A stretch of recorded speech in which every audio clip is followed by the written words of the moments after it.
guys মই পনীৰ বনাইছিলোঁ আজি পনীৰ ৰেচিপিটো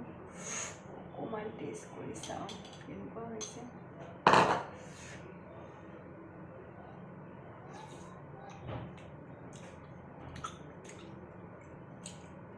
বঢ়িয়া হৈছে ভাল হৈছে টেষ্টি হৈছে মোৰ ৰেচিপিটো আপোনালোকে চাব